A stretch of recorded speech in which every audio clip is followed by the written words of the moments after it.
Welcome everyone. Today we, the MBBS students of 2019 batch of Dr. Y.S. Parmar Government Medical College, are going to enact a small role play to teach you the importance of communication skills in the medical profession. Medical practitioners have to be empathetic and skilled at the art of listening, which comes in handy especially in these trying times. We have tried to put together this role play and hopefully educate you on the art of being compassionate towards the patients. The first situation is a non-ideal one, in which there is absolutely no rapport between the patient and the doctor. The patient is inattentive and the doctor more so.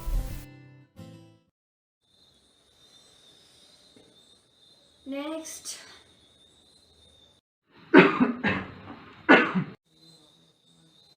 नमस्कार doctor साहिबा। हाँ, बोलिए क्या तकलीफ है?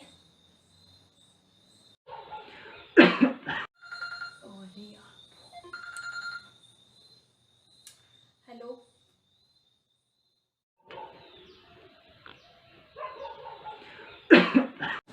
Bed number 5? अरे इतनी सी छोटी बात के लिए मुझे कॉल क्यों किया? इंटर्न को बोलो ना जाके। हाँ जी, बोलिए क्या तकलीफ है आपको? डॉक्टर साहिबा, मेरे को पिछले दिनों से सांस लेने की तकलीफ है और बुखार भी आ रहा है और खांसी भी है। चेस्ट कंजेशन भी लग रही है क्या? डॉक्टर साहब, कंजेशन? बुखार कितने दिनों से है? बुखार तो डॉक्टर साहिबा रह ही रहा है।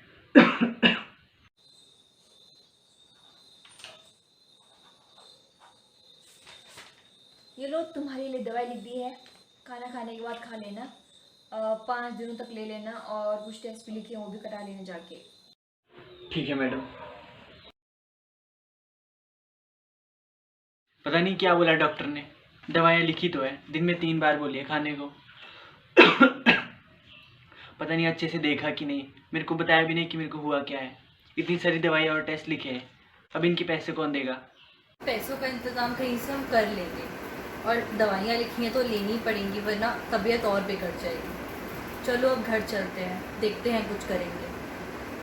The question that arises here is that what can we as doctors do to alleviate our patients' doubts? Here we have an idealistic situation in which there is good communication between the patient and the doctor.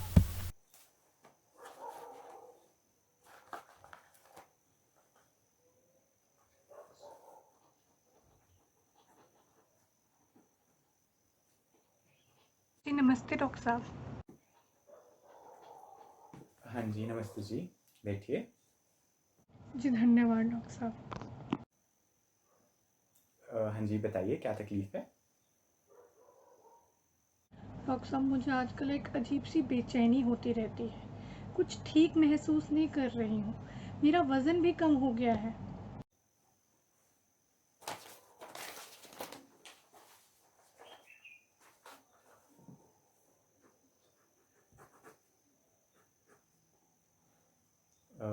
भूख ठीक लग रही है आपको? Doctor साहब, भूख और प्यास तो बहुत ज़्यादा लगती रहती है। अच्छा, ज़्यादा है, ठीक है।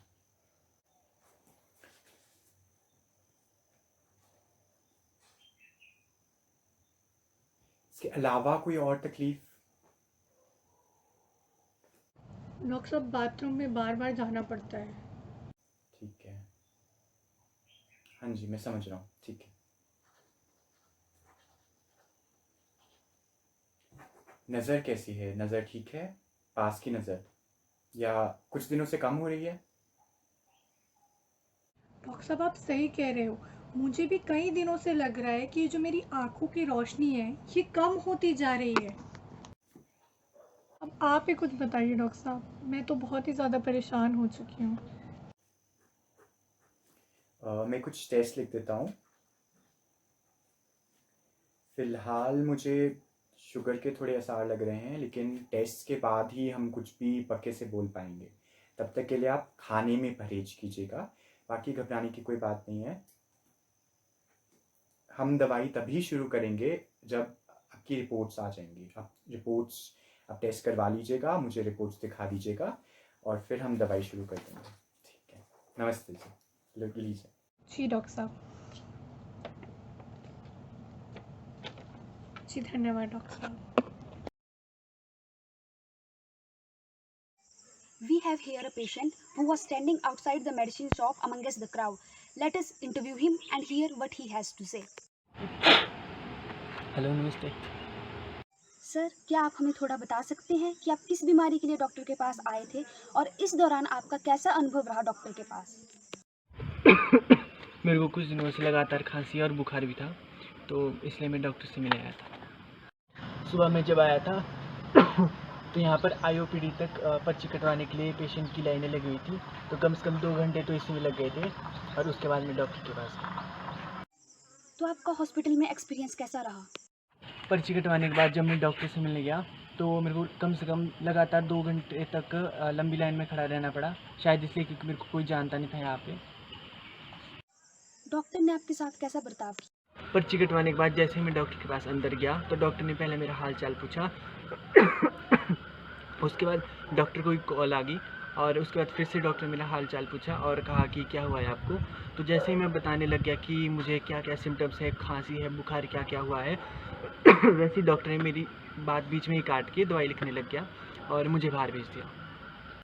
आपके हिसाब से डॉक्टर को कैसा बिहेव करना चाहिए पेशेंट्स के साथ? मेरे हिसाब से डॉक्टर को सबके साथ एक जैसा व्यवहार करना चाहिए था और डॉक्टर बनना एक बहुत ही नेक का काम है और इसी बात को ध्यान में रखते हुए डॉक्टर को पेशेंट की जो प्रॉब्लम्स है वो अच्छे से सुननी चाहिए।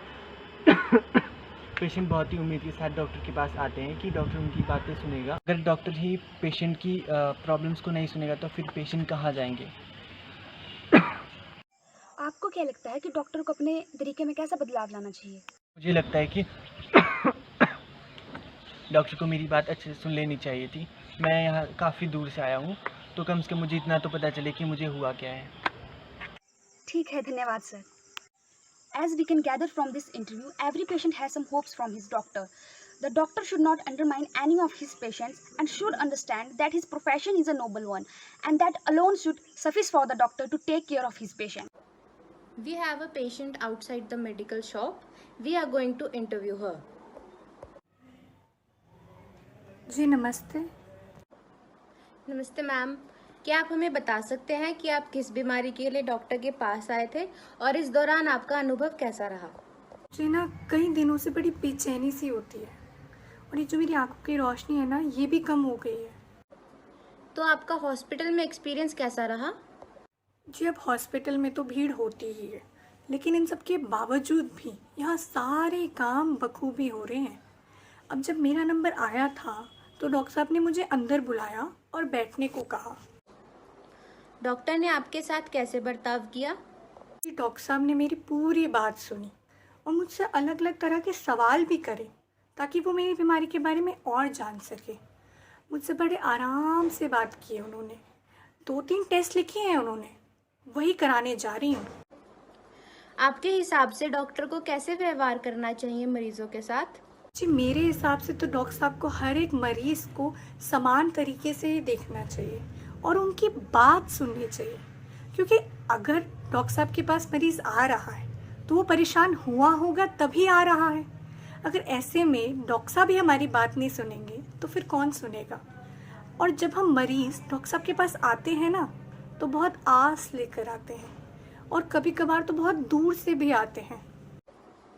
ठीक है, धन्यवाद ma'am. Let's hear the doctors say in this rendezvous. Doctor-patient relationship, as far as with the background, previously it was I treat thou cure. The position was of the mutual trust, selfless service from the doctors. But with the changing scenario, nowadays it is give position for the doctors, and we have to be very accurate in diagnosis, and examination should be very good. Then the talk between that is the history taken should be very accurate, so that the accurate diagnosis is done without any legal complication. It's a saying that hands which touch are holier than the lips that pray. Doctors today are losing the power of touch. When we examine, auscultate or palpate the patient, even when it is not required, It gives the feeling of trust to the patient, and when the patient has to go for a major surgery, if you just pat on the shoulder of the patient, he feels reassured. This reassurance, it matters a lot to the patient because he doesn't know whether he's going to survive or not. The most important point is that you have to be very empathetic towards the patient. You have to be very soft spoken. You have to develop a trust in the patient. Then only the patient will be able to speak the truth about his illness, about his suffering. वो shyness तो ही जाएगी उसकी, जब आप उससे अच्छे से बात करेंगे, प्यार से बात करेंगे, उसको लगेगा कि I am in safe hands. Otherwise, why will anybody come to a doctor? Because he's suffering. So, the most important thing is empathy. एक मरीज के साथ, एक रोगी के साथ एक अच्छा व्यवहार जरूरी है. सम्मान, प्यार, धैर्य, अपनापन और समय, ये कुछ स्तंभ हैं जिनके अनुरूप हमें रोगी से बातचीत करनी है, उसको एक अपनापन देना है, उसको एक सम्मान देना. Respect patients' right to confidentiality, and doctors should not use a dismissive attitude. At times, patients present as medically unexplained symptoms. Rather than saying that कुछ नहीं है आपको, should respect those. Patient should be respected and his symptoms should be acknowledged, and at times should be told that there may be a psychogenic cause for their illness.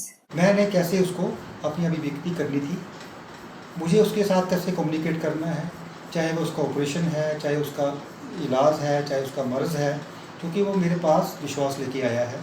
मुझे उसके condition में रख के अपने आप को उसको सारा कुछ उसको कम्युनिकेट करना है, उसको बुरा भी ना लगे और वो उस चीज़ के लिए तैयार भी हो. All the patients coming to you may not be good communicators, so you can start with the open-ended questions and then focus to the specific questions that relate to their disease. Do not ask them any leading question or a yes/no question. Let the patient narrate the story of the disease by himself, and you can listen to the patient with open ears, open mind and an open heart. Especially those patients who have long-term illness, who actually are in critical care, they are usually drained out of, both emotionally, financially. They have many complaints. They are frustrated. So try to treat a patient as whole. Medicine can only cure a disease. Okay, but your kind words, inspirational words can give strength to those patients within to fight towards that illness, and treat patient as whole. His anxieties, fears, mental fatigue, or his frustration, depression. You should try to treat patient as whole. The patient is not all about signs and symptoms. He is a living human being, like any of us. Every disease has psychological and physical manifestations and are interlinked. So we should have full empathy towards the patient while still remaining unemotional. Let us respect the trust which human beings repose on us with their lives. We are going to be doctors. We are not just going to be graduates. So a doctor means who can save human lives. Welcome to the profession. Happy learning. Thank you very much.